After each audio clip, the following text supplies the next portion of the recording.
us low. They think that we don't know, so we gon' show them that this kingdom about to rise up. They wanna keep us low. They think that we don't know, so we gon' show them that this kingdom about to rise up. Rise, rise, rise, rise, rise, rise, rise,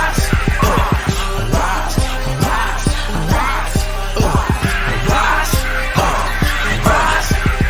Every time I turn the radio.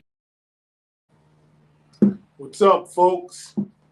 Yo. We got JT, Jarrod Tillinghast over here looking better than ever. Thank you. How you doing, Jarrod? The Hulk, Chantel, We Rise podcast. We rise. We got a special guest for you today.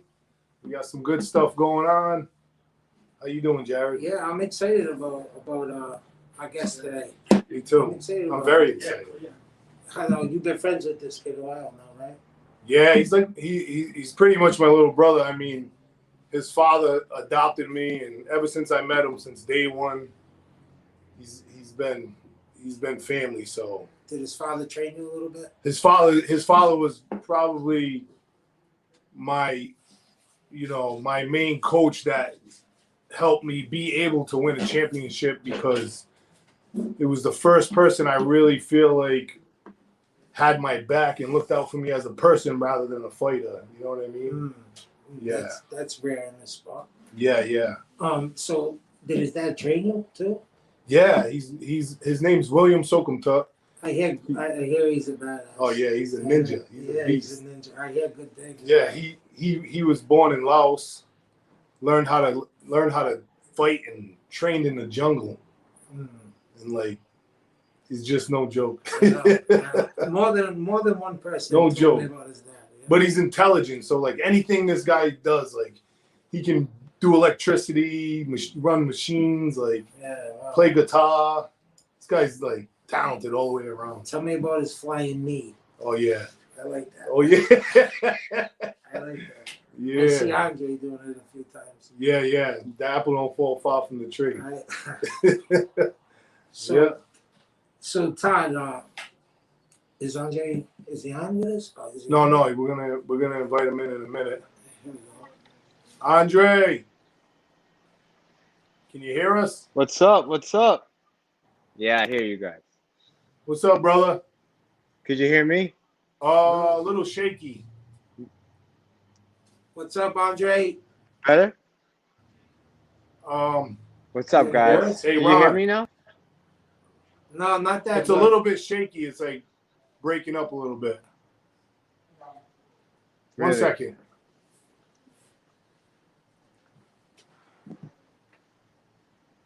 Are you at home? Yes. Oh, okay. He's in Florida. Yeah. We can hear you. We can hear you a little bit now. What's going on, brother? You can hear me better? Uh-oh. Nothing. Nothing Hold on, much, 1 man. second. Just You guys are clear though. It's him. Congratulations too on your last win. Yeah. Good stuff. thanks, man. Thank you. Absolutely. What? That's him. So ask him to. He might need to log out and log back in. I mean, that's the only thing. Probably. He was clear a minute ago. Yeah. Andre, you saying maybe you might need to log out and log back in, or maybe if anybody else is using the internet right now, ask them if they can log off. Let me see. Man.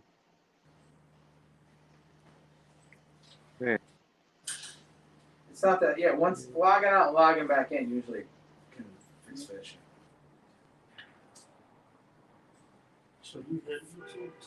So anyway, while Andre does that, we're gonna hit Jarrod with a rock bottom.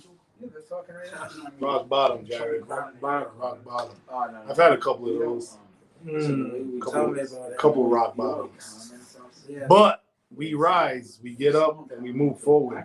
Well, that's the I'm sure everybody has that desire to be able to come back. Yeah.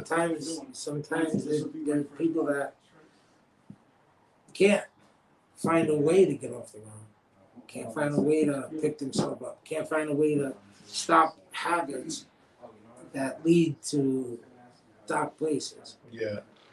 And those are the people that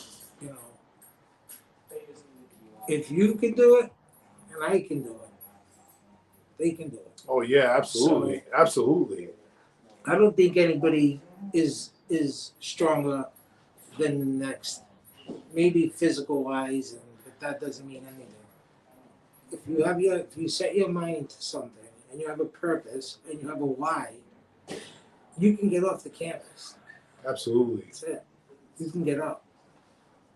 Everybody has their own way of falling on their face or not being able to find something that's gonna, give them their why on why they need to come back in. A lot of people go through it for years. Some 5, 10, 20 years they're stuck. And on that 20th year, when they got 1 foot on the banana peel and 1 foot on the banana peel. and things are really ready to crash, maybe, that's their time. Everybody has their moment. Absolutely. How about you? I've had a few, man. I've had a few. Yeah, I remember my first, my first 2 pro fights I lost. Try starting out like that. Your first 2 pro fights were at the feast in Fox Point. the Cumberland feast. My first 2 pro fights I lost, man. Yeah. Yeah. So the first one was Dennis Olsen, and it was a 4-4-minute round, fight. Oh, he's back. Andre, you back? Can you hear me? It's breaking up a little bit. Oh man. Oh, man. There's not much we can do right now, huh? Yeah, it's on his end. It's on. Yeah, it's on his end. Is it? Can you live? Is it on my end? You guys Oh, we Oh, can there hear you you. go. There you There go. you go. Sometimes it just takes a second. Better? How's that? Oh yeah, Yeah, we got you. you're good now. Boom. How you doing? Good. Good. Andre, what's happening? Finally. All right. It's a What's pleasure up, having you guys? on. Do you know Thank Jarrod? you. Thanks for having me on. This What's is up, Jarrod? How you doing, Nice to buddy? meet you, I'm not man. sure. I don't think we have officially met. I hear good things about you, though. I see what you're doing. You're grinding, and you're getting the word out, especially about the local fighters, and that's awesome, man. Yeah, thank you, brother. I appreciate it, man. No, but here. Yup. All the local guys, we all follow you and love you. We love your heart. You have a good heart. You have a good heart. And watching you and watching you do your thing, a lot of times fighters' hearts, they get loaded with, pride and ego and stuff. And I love how you stay grounded, and I love your humbleness. It's a good trait. That's going to get you a lot further than anything else. Appreciate So- that, Jarrod. so- Hey, Todd, real quick. I'm hearing people talking in the back. Guys. You're talking. We're kinda gonna hard to go. hear. We're gonna after the show's over. We're gonna be wrestling with them. So we're gonna make fun. Oh, there you out go. of That's a lot better. Yeah, that's a lot Alright. better. You must Hey, have so- a good sound. You must have a good microphone because it's picking up everything. it. Yeah. Finally. Finally, Last yeah. week we were talking. Nobody heard anything. It was terrible. Yeah. We had to fix the connection. Well, it's good this now. week. Yeah. So what brought you to MMA, Andre? Oh man, we jumping right into it, huh? Yeah. Wait. Come on. This guy's jumping into it. I want to know what brought him to MMA. Let's back up, Andre. It was a long let's- time ago. Let's back up. Growing up in Oh Woonsocket. yeah, that's even better. Let's talk about growing up in Woonsocket, growing up in Rhode Island. Were you born and raised in Rhode Island? I was born and raised in Rhode Island, man. I'm a Rhode Islander. 401 till the day I die, for sure. There you Yeah, go. buddy. Attaboy. Yep. So I was born in Providence, Rhode Island. I grew up in the Smith Hill area. Where the 7-Eleven was on Smith Street. I grew up around there. At that time, there was a lot of gang violence going on. Yeah. So Did you? especially You with had to be. If you go up in Smith Hill, in that right there, Burnside and that area over exactly, yeah. there. So was you connected to any of the other? There was a lot of gangs over there. There was a lot of Asian on Asian violence for sure. Yeah. I grew up knowing a lot of the kids, you know, the juniors, and seeing a lot of the OGs around. The reason no one really bothered me was because they respected my father. So you know, You no had one every really right to. bothered me. But sometimes I would get some heat from the juniors, you know, just because I get made fun of a little bit because what my parents did was to keep me out of the gang life. They paid for me to go to a private school for 8 years. Hmm. So Hmm. I didn't go to the public schools in that area, which is I'm not knocking anything on them. You know, like I sometimes I wish I went to the public school because it was where the cool kids went. You know what I mean? It was where all the girls were and stuff like that. But my parents decided that they wanted to put me in a private school, so I ended up going to a private school um, for 8 years. So I really wasn't too exposed to a lot of what was going on in my neighborhood from grade K to grade 8, you know, except after school, you know, like after school, when I'm walking home from school or when I'm at the park, that's when I kind of got made fun of, picked on a little bit. People calling me like a rich boy, which I wasn't rich at all. My dad had to work like 20 hours of overtime just for me to, and my mom, just for me to go to a private school, you know, and then that's when I found my love for sports. Um, the greatest thing that my aunt and uncle could have did, because I live in a three bedroom I live in a 3 house apartment, you know, 3 apartments in one house, and I live with my cousins and stuff, is they bought a basketball hoop for the backyard. And after school every day, starting from like second grade to literally the 8th grade, I was in the backyard by myself playing basketball. And that's why people were surprised of how good I was in basketball, being Yeah, the Asian yeah, person. And yeah. Todd's played ball with me before. I'm not saying like I'm He the is best, pretty but good. Yeah, He he is does pretty well. good. I'm not bad. And I just Yeah. fell in love with basketball. And then my dad got me into soccer.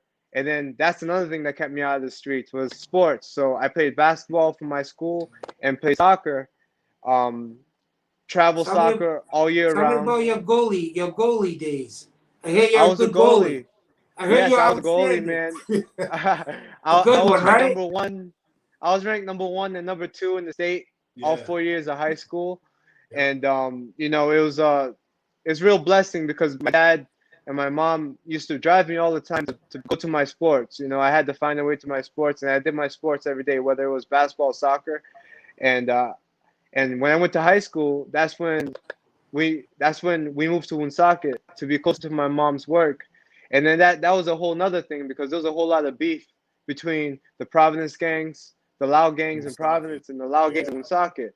Yeah, I There was remember. actually like some murders that happened, you know, Yeah. and that made me an easy target because at that time I was about a 14, 15-year-old moving from Providence to Woonsocket. A lot of people thought that I was, you know, with the Providence gangs and stuff like that, and a lot of people try to fight me. They try to jump me. They try to threaten me a lot of ways, you know. But I also had friends on the soccer team too that I kind of just stuck to. So I tried not to go out too much when I first moved to Woonsocket until I started really you know, getting to know where I was going. So I found out where the park was. So after after school every day, I would go to the park. You know, if I didn't have soccer practice or something, I would go to the park and play basketball. And that's when everyone started being cool with me because like they saw that I was pretty good at basketball, and they just saw that I was a cool guy and I wasn't a gangbanger and I had nothing to do with any of that beef. You know, and they accepted me. You know, and I ended up being a lot of good friends. I ended up having a lot of good friends in Woonsocket. You know, some of my best friends. So. Yeah. Um, so we'll remember that. We'll cap it off at that. You know what I mean? Because the story goes on from there. You know, so we got Woonsocket gangs beefing with Providence gangs, and then me moving from Providence to Woonsocket. It's like, dang, mom and dad, why'd you do that to me? You know, that's kind of dangerous. Yeah. But fast forward, I played soccer in high school. I'm a senior. I got a whole bunch of college scholarships for soccer, but I end up with me and my girlfriend at that time, but now my wife, we got pregnant, you know, and she got pregnant. I didn't get pregnant. She got pregnant, It's and a team effort. I was a senior in high school, and my thoughts, my dreams always growing up was get a scholarship for soccer, and that's when my parents invested into me because they believed in me. They knew that I would probably try to go pro or get a college scholarship at least, and that was always my dream. And I had maybe 3 or 4 good scholarships, and I decided to put all that aside my senior year and work full time so that I can be a dad, so that I can support my child. And I was just like, I can always go back to school. I can always play ball. I'll stay busy playing soccer, but just not for school right now. I can't do it. So I ended up getting a job at the Home Depot, and it was down the street from an MMA gym, and I was going crazy. It was like 3 months now. I had no sports. So my friend invited me to go try a class, an MMA class, and boom, it was a wrap from What there. was the name of the I tried my school? first. The school is called US MMA in Bellingham. Yeah. And Old shout out to school, US baby. MMA. Shout That's where I out. met Todd, actually. That's where I first Yeah. met Todd. And I was just like, Oh, this guy's yeah. a beast. This guy's a beast. He must be a fighter. I want to be just like him. And, I was a guy that didn't do really any martial arts besides defending myself growing up, So, but I knew right then and there when I did my first class at US MMA that this is what I wanted to do. So And, you're saying that your father never? He tried taught me how to to- defend. He taught me how to defend myself. He but did I teach never. you some stuff growing up. Of course, yeah, but Yeah. it's a totally different game when you're going in there with people that know what they're doing. Oh, The absolutely. jiu-jitsu and the Yeah. boxing, it's totally different from like the streets when you have to defend yourself. But would you say that what he taught you a little bit of growing up, it helped you take care of yourself? Oh, for sure. It helped me defend myself, Like I got by every day. Like I told you, defending myself in Providence and Yeah. moving from Providence to Woonsocket, people tried to fight me. And Yeah. when they found out that I had good hands, when I could fight, they backed off a little bit. But it it gets dangerous nowadays. It gets dangerous. 'Cause exactly. They don't want to fight you. They don't don't. wanna- So Yeah. I was always cautious of that too.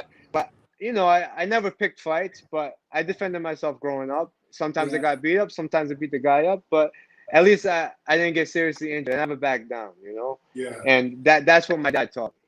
So that You know taught what you, I'm saying? yeah, he taught. So basically, learning that martial arts or a little bit of fighting from him taught you to be confident in yourself.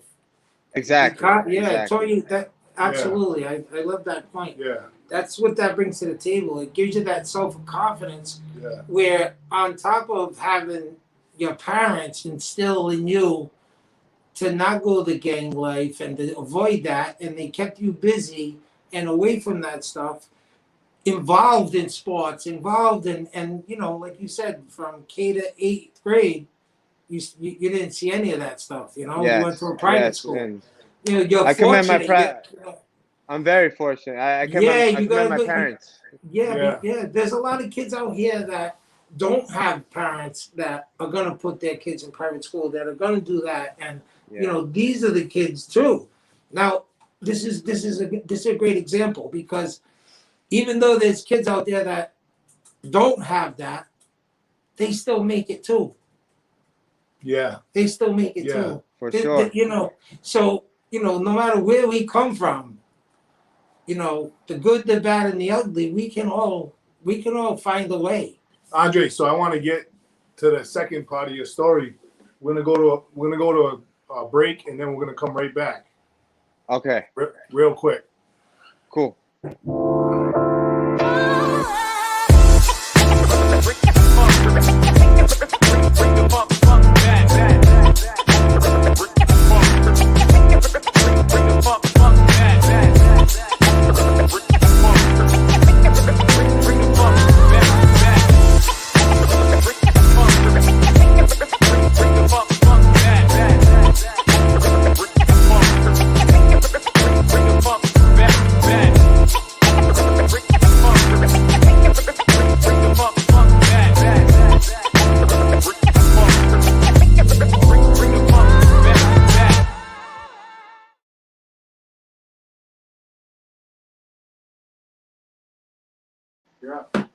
We're back. Hey, What what's up? up, guys? So you was about to get into joining US MMA and mopping the floors. Yeah. So, yeah, exactly. So, So when I ended up falling in love with mixed martial arts within the first month, I realized that I wouldn't be able to pay for the tuition. So I had a talk with the owner, Tom Hafers, and the trainers over there at the time, George Rivera, and I asked him, El "Hey, what Conquistador. can I do?" I said, "What can I do to train here? Could I do some cleaning or something?" And then Tom was like, "You know what? We can use that. We can use that." So what I did every day, Monday through Friday, I would get out of work. I would go to work 6 a.m. to 3. I would go home real quick, get changed, and I go back to train for 5:30. I'd be done around 7:30, 8, and then at Monday through Friday every day, I would stay extra 2 hours to vacuum the floors, vacuum the mats, mop the mats, and this was the whole yoga studio, a gym. It had like a little chill out area, so that was my responsibility to keep all that clean and to maintain everything and to disinfect everything. I even had to clean the men's and women's bathrooms, you know, the showers and the toilets. I did that every night, and I did it for about 2 3 years, and I definitely am grateful for that because it taught me a lot of character. It taught me, made my work ethic bigger, and Yes, sir. it paid for my skills that I have today. You know what I'm saying? It paid for my Absolutely. mixed martial arts skills that I have today. And during that time where when I did all that, when I was going through this whole process, my son was born. You know, so we talked about my wife being pregnant, and he was born perfectly fine. Everything seemed normal. He was born on Thanksgiving Day. His birthday was actually yesterday, November twenty Yeah. Okay, second, so happy and birthday. yeah, and he was perfect. You know, and then 5 hours, I say, into him being born. And first of all, let me tell you, it was the happiest day in my life. I've never felt Absolutely. happiness like that. I'm sure you guys know if you Absolutely. guys are parents. It was my first Yeah. child. I've never felt so proud. I've never felt so excited. I've never cried so many tears of joy. So let me tell you that was my happiest day in my life. And he was born on Thanksgiving. I really felt like he was a gift from above. So 5 hours after he was born, we noticed that he had a little cut on his butt. We just thought it was a staph infection, and yeah, we just maintained it. We went home with him. We took care of him. After a couple months, we see all these cuts around his body. Um, you know, it started turning into blisters, and we were like, "What is this?" So even the doctors didn't even know what it was. You know, it was about 3 month process until we figured out what it was. You know, and it turned out he was born with a genetic skin disease called epidermolysis bullosa, also known as EB. Not a lot of people know about it. I tell you what, we went through about 7 doctors and none of them knew anything about it. Okay, Wow. so that's how rare it is. One out of every 50,000 babies are born with it. So we had to do a lot of research, and we were a young couple. I was 18 years old. My wife was 22 years old, and we were just helpless, you know. But it wasn't even that bad yet. We were just trying to get our son better, you know. We Yeah. had Yeah. hope. He's gonna be better. He's gonna be better. And one direction lead to another, and then he started getting really bad. Um, the fifth month, from months 5 and 6, the blistering started getting bad. So what happens is, if you do any rubbing, if I couldn't even carry my son sometimes, I had to be really careful because any friction to the skin, it will cause blistering. And then what you have to do with that blister is you have to pop it, squeeze the liquid out, and then that blister turns into an open wound. And that was all over his body, you know, his And face, no doctors his could help finger. him. There's no cure. There's no There's no, cure for it. No No, cure. his toenails, they all fell off, you know, and I had to maintain that, you know. So basically, it took me about 2 hours every day to take a bath for my baby. I did it twice a day. We had to wrap his clothes, wrap his skin with special gauze and special adhesive pads so that he wouldn't get anything rubbed on. Even when it was hot, he was still all over. He had gauze all over him. So you know, it was rough, man. So we did that for about 9 months, and 9 months he just couldn't handle it anymore, and he passed away. He passed away. I was 19. He passed away in '08, August 30th, '08, and that was the saddest day of my life. You know what I mean? So we go from having the happiest day of my life, my son being born. I'm sure you guys know how that feels, to the saddest day of my life. Like, I'm sorry. never felt so much pain. I'm sorry, man. Thank you, brother. You know, I don't talk about this much, but You know, Todd's my brother. You guys are 401, and maybe if I share this story, it'll get out to somebody who lost a child, get well, out to somebody Andre, who's dealing with somebody has help with EB, and maybe it can help him. Yeah, because it's funny how you said a lot of people don't even know about it. Andre, Yeah. I thank you because that's something I'm sure ain't easy to talk about, and for you to keep it Yeah. together. I'm sure it always seems like it's like fresh right there, like yesterday.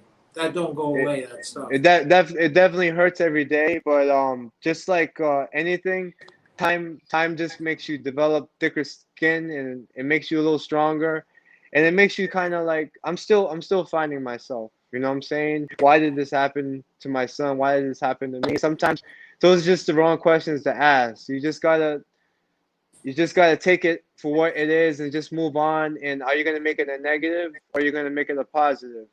You So know, Andre, stuff like that and I happens.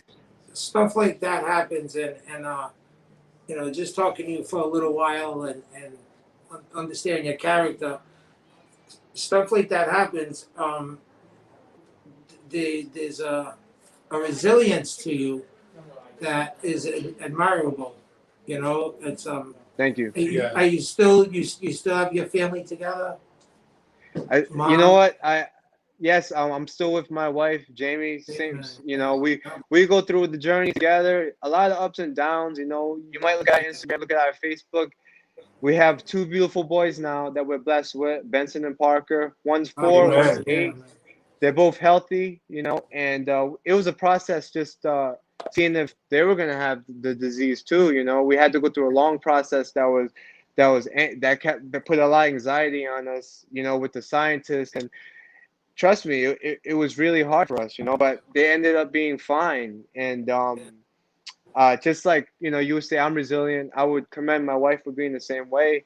Yeah, And I think that's why we're still together. And I think that's why we're so good together, And like Andre, I said, you can look at something. our Instagram, and it looks like we're I a did. perfect family, I But did. I Yeah. saw you it. never know that. Beautiful family. You would never know that we went through this, No, So, beautiful Yeah. family. No, that's strength. Beautiful family. But your why in life, it's that's why. That's why you do what you do for your son, for your two sons that are here. That why is really big for you. I can imagine. I see it in your spirit. Absolutely. absolutely. I know that every day I step on the mats. I know the reason why I'm there, because you remember I was supposed to be a college scholarship, supposed to be playing soccer, and then my son gets born, and then I take a totally opposite way, and I end up finding MMA. I would have never found MMA if it wasn't for my son Leandre, and Yeah. he would be 13. He would have been 13 yesterday, so he would I'm have been like a thankful. little I'm teenager. thankful for Leandre because then that's how I met you, Dre. Yes, I'm for sure, thankful. man. I'm thankful. I'm And so I, thankful for him, and I remember you I said know he's something with to me. me. You said something to me one time that how much of a great mother Jamie was, and you would never ever have kids with anybody else because just the how caring, how loving, how great of a mother she was at a very young age, Yes. 22 years old. You know what I mean?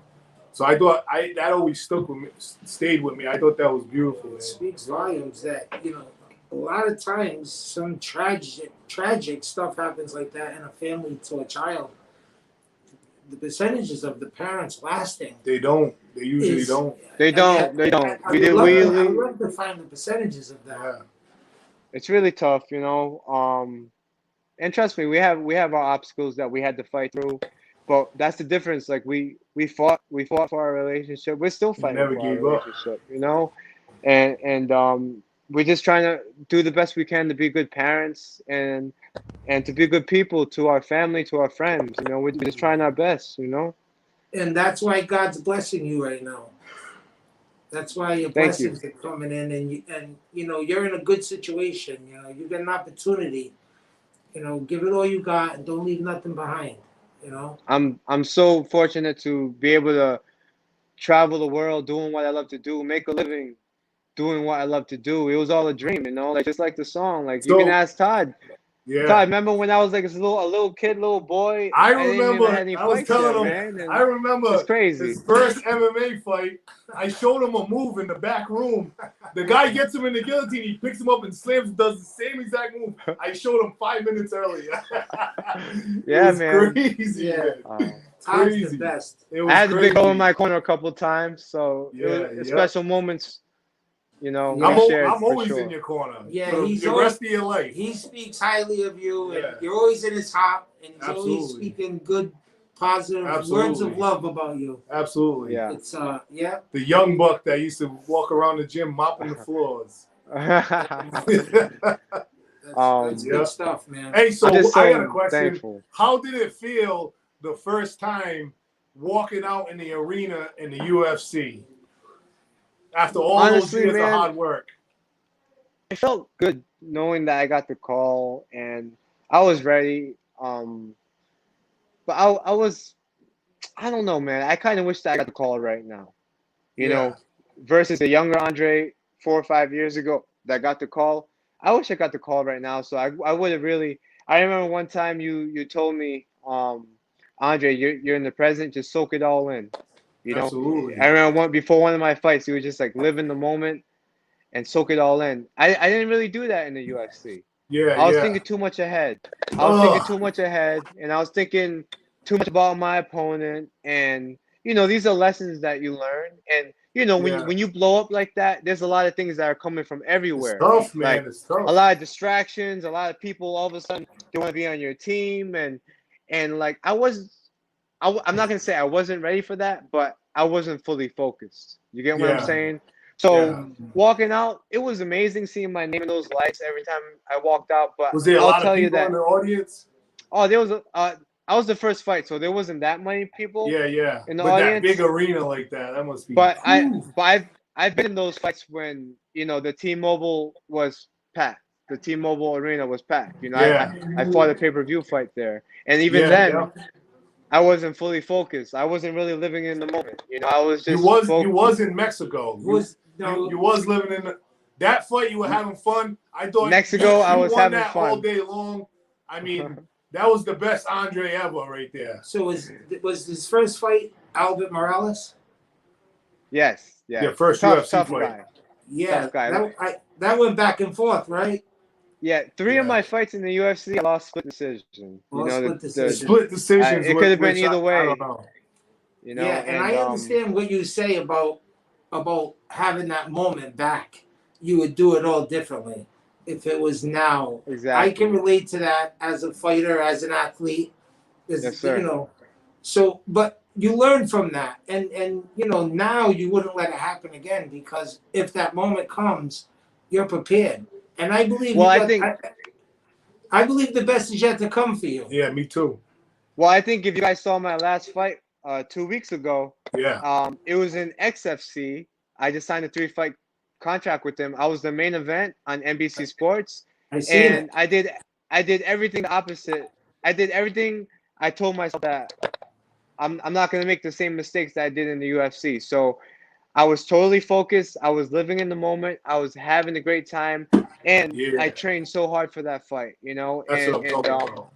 And you need those lessons sometimes. Like people think that if you fail, if you fall, if you don't succeed in what you're going for, you're done. You're only done if you quit. You're only done Absolutely. if you're only done if you don't learn from it. That's the And I only think right. time. the difference with me was I kept good people around me, my coaches, my teammates, my wife, my family, and I kept them close to me and they supported me. Boom, that's one step right there. Number two, I believed in myself. Why did I believe in myself? Because even though I didn't know when my next fight was, I got released from the UFC. I didn't know if I was gonna fight for $100 the next time I fought. But all I did was I knew that I wanted to train. I knew that this is Push what I wanted to forward. do. I didn't care about the money. I didn't care about the The money fame. I didn't care doesn't about the matter. You push popularity. forward. And I just Andre, wanted to be in the gym, be a martial Yeah. artist. And then this opportunity came, and guess what? I was ready for it. I was ready Absolutely. for it, and I think that I put on the show, and I got to show the world Andre Soukhamthath and why I am the Asian sensation. You know? Yeah. By the way, I'm like 99% sure me and Tom Evans gave you that name on we were on Middle Spring Ave. You guys did. One of my friends said that. We were like, that's what you're going with.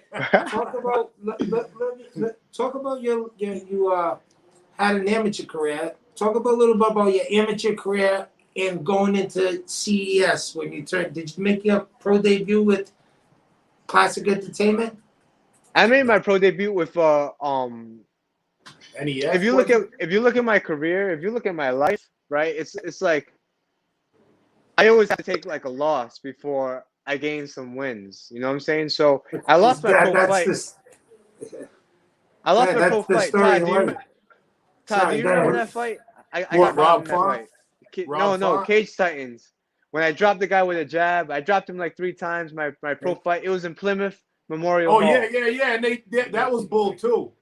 And I lost that split decision. Yeah, I watched it. It was me and your father.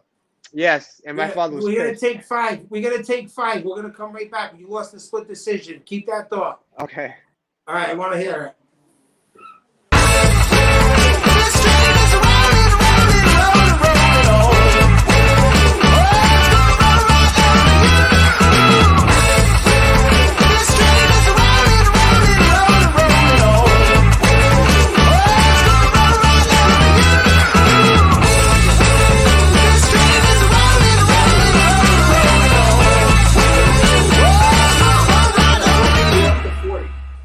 No one watches live. Get ready.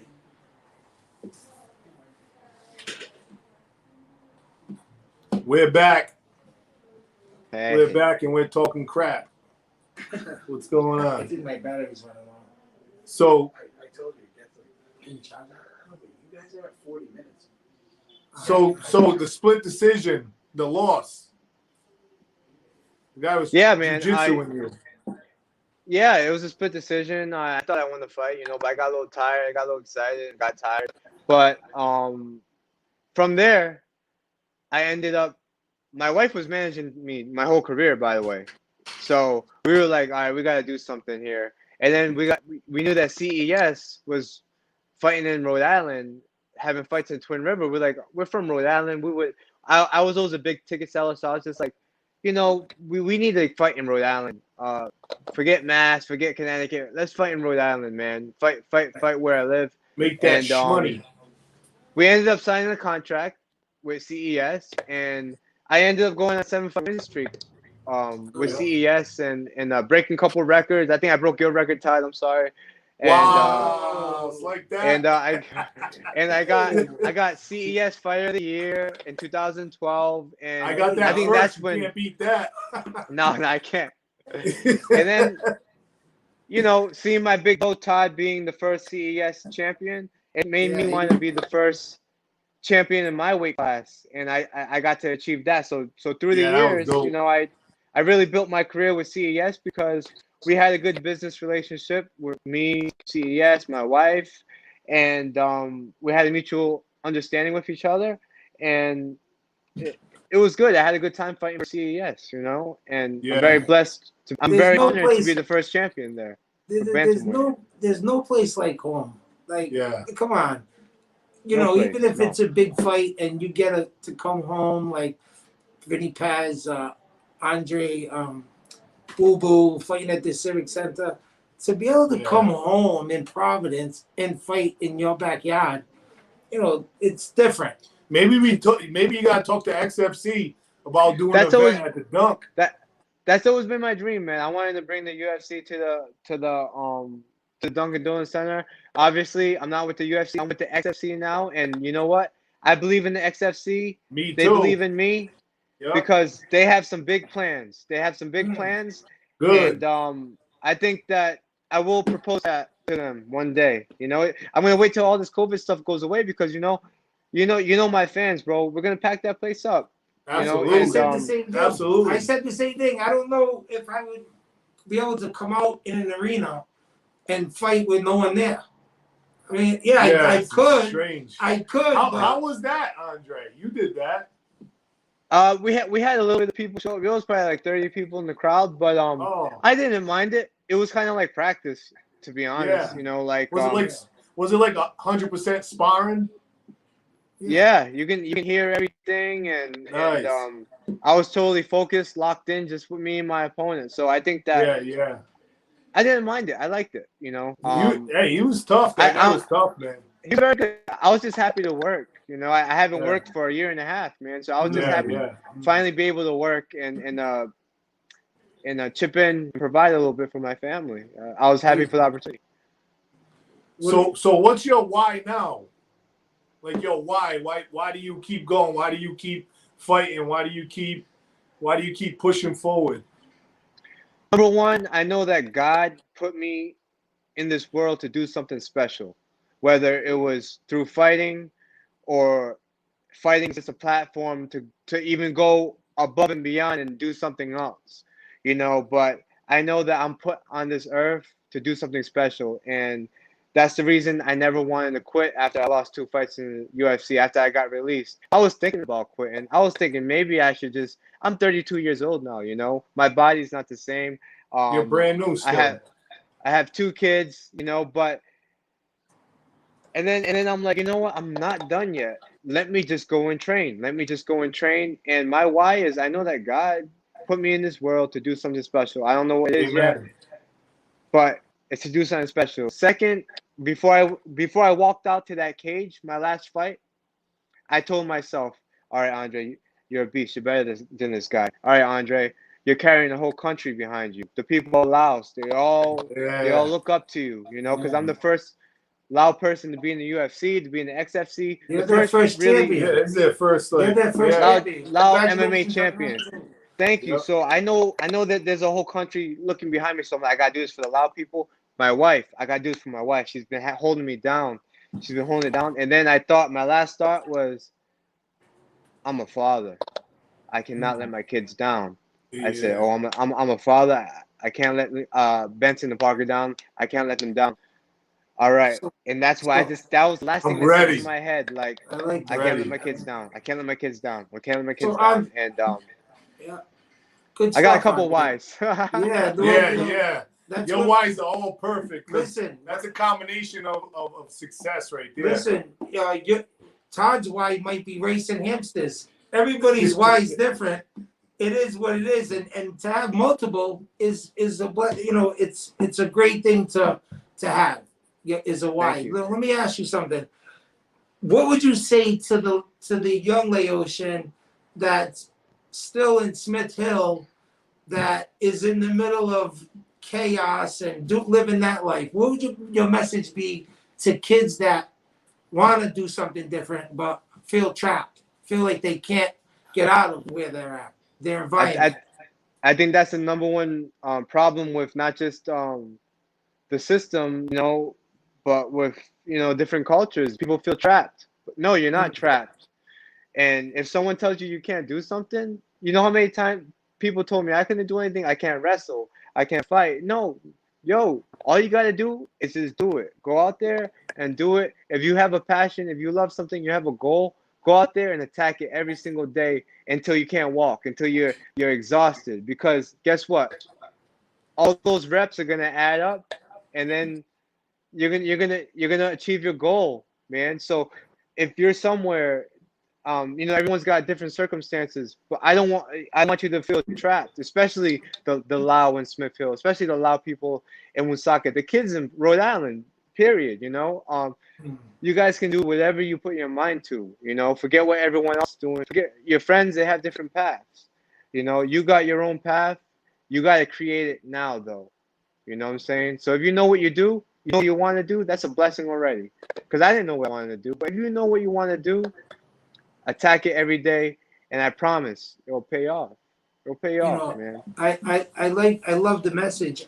I also believe too that there's not many kids like Andre that grew up in Smith Hill that was able to stay away from everything, even though you're right in the middle of it. It's like you're living on the compound, but you ain't doing what anybody else is doing. You're doing your own thing. And I think And I think for younger kids out there, there might be that Andre in the neighborhood that has good parents, that has the things that you're looking for. You know, go to them, grab your friend, stay with their family, go that Stay route, around them. watch them, Yeah. stay by things like that, and you know, kids like them, kids could see, okay, wow, this could be different. I don't have to do this. You know, I'm I think you're you know, absolutely right, man. you're taught the wrong way. And there's guys like you, like I did growing up. You know, my background was a little crazy, but growing up, I always navigated to other parents or my friends playing sports and doing different things that kind of kept me, you know, not fully this way, but, you know, Yeah. mostly I kind of did the right thing and followed the sports stuff. And I kind of always was with different kids and different parents that were doing the right thing. Yeah. Yeah, I'm I just think blessed that, you know, I had a father who been through a lot, and he always tried to keep me on the straight path, and I would commend him for that, but I also would commend myself too, because my parents were never home. They were always working to pay for my private school, to pay for the food. You know, we weren't rich, not at all. You know, so. and What's a Laos delicacy, like a food that you love? you already know, man. Sticky rice, chicken wings, and papaya salad. Yeah. Hey, Oh, every time I weighed in, Pa would have his father, Andre's father, would have a thing of sticky rice and wings waiting for me. Oh, yeah. I swear, that's when I went on a tear. I never could lose after that. That's how I won my belt. But yeah, man, Yeah. to go back to the kids, I would really just, you know, don't do what everyone else is doing, you know, because I could have easily, Yeah. when my parents wasn't home, I could have just easily went it and hung out and did all those other things those other kids were doing, drugs or robbing people, stealing stuff. I could have easily done that, but I chose to just play basketball in my backyard, you know, and you just gotta find a good circle and you That's know, right. people my age try to be a good role model. You know, that's what I try to be. I try to inspire these young kids, and I hope I'm doing a good job. You know, because that's really where my heart's at, man. I You want to. definitely are, Andre. You definitely are doing a good job. I was looking up a lot of your stuff, and I love the meekness and the humbleness of you and your family. You got a beautiful family. Thank you got bright things coming for you. I got good feelings. He's about it. already Yeah, living in it. Appreciate that, you man. know, it's Yeah. you know, listen, when you walk the path right, it's not an easy one. Not everybody No. can walk it. And you had a lot of things in your life that could have turned you and going on a detour, but you kept your blinders on, and you kept walking the path, and now the fruits are starting to come to light. Now, you know, everything you've been watering all your life is about to blossom for you. I'm Yes. you got Absolutely. big things coming. Absolutely. I told you. Appreciate that. I told you before, man. It's a journey. Like everything you're doing, every time you're doing something new, it's gonna be. There's a season for everything. You're gonna go through, and embrace every single season, good, bad, ugly, whatever it is. Yes, Embrace it. you always told me that from day one. Thank you, brother. Yeah, You're embrace my it. big bro. Come on. You got If you it. guys watching, all my fans right now watching, you guys might have seen for years I've been sharing Todd's stuff. You know, Oh yeah. he's let me in the Oh, back yeah. when I wanted to be a fighter. I wasn't even a fighter. He let me in the back, and I remember when he won his first title, I was in his corner. Oh You know, yeah. and Hey, short that was a story, special right? moment, man. Short story about that. You remember, Andre? I had 20 people in my locker room. I had my own locker room. I had like 20 people in there. I fought John Howard and I lost, which I thought it was an early stoppage, but that's Yes, me something too. else. So I go in the locker room and there was no one left. You know who was there? You and your father. That's it.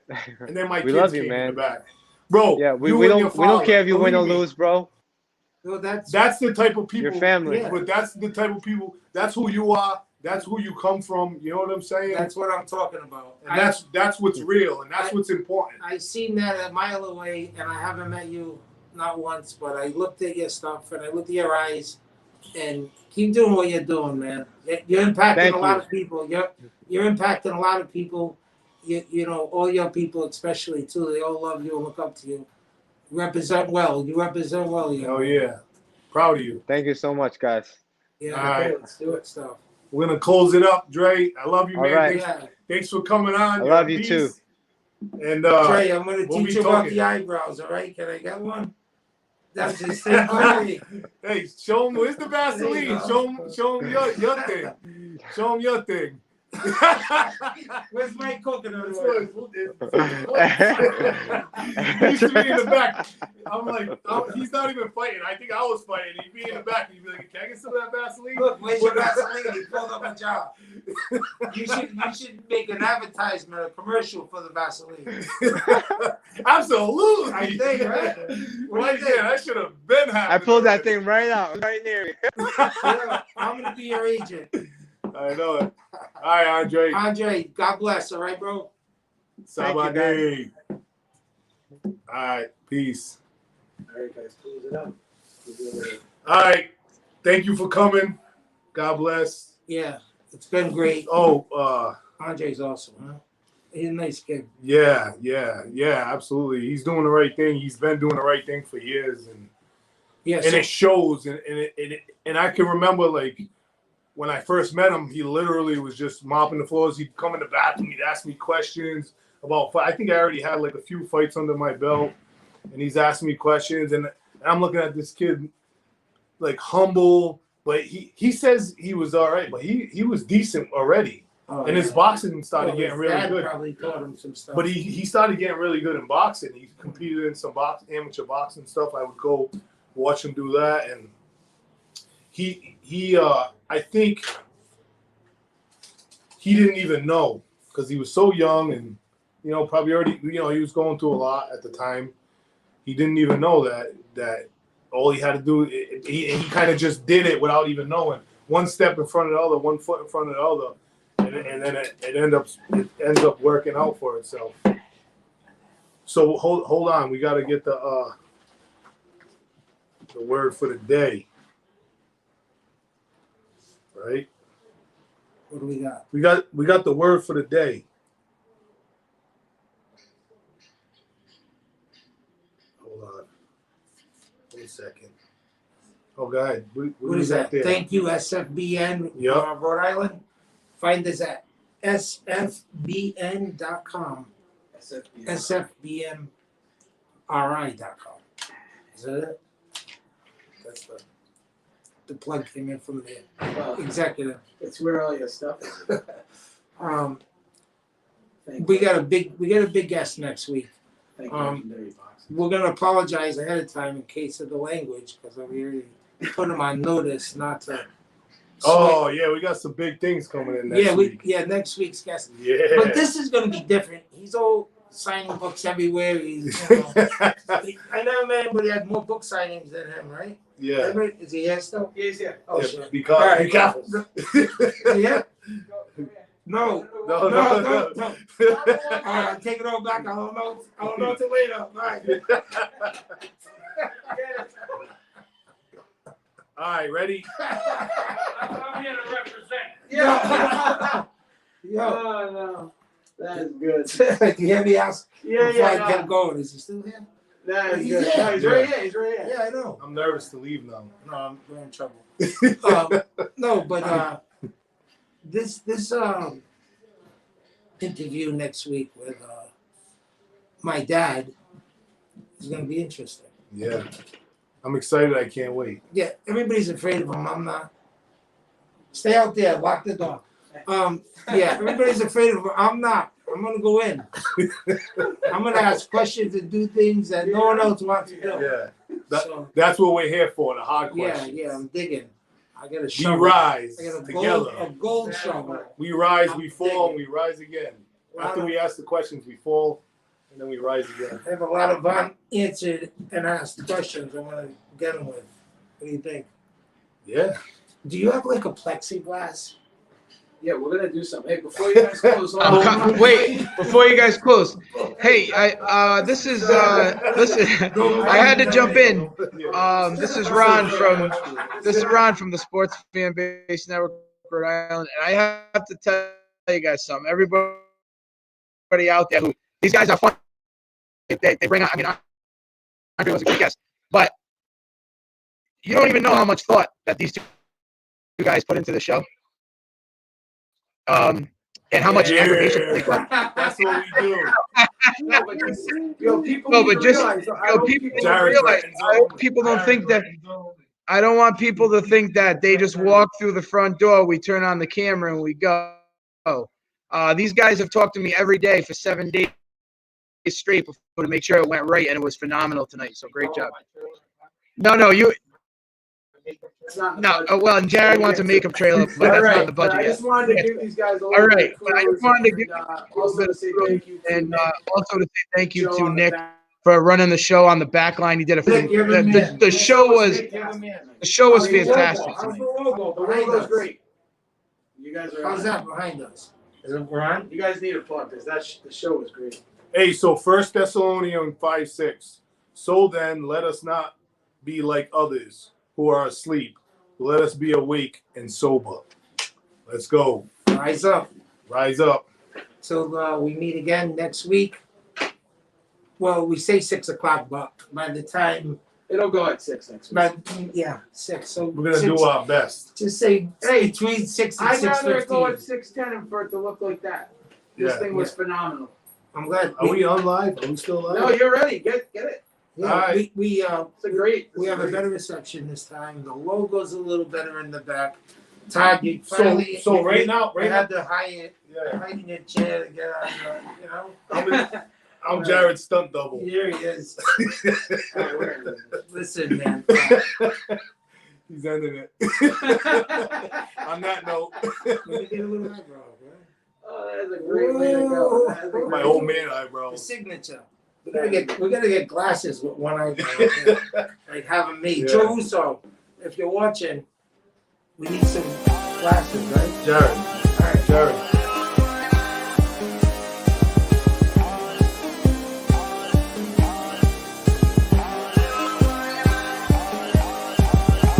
They wanna keep us low. They think that we don't know. So we gon' show them that this kingdom about to rise up. They wanna keep us low. They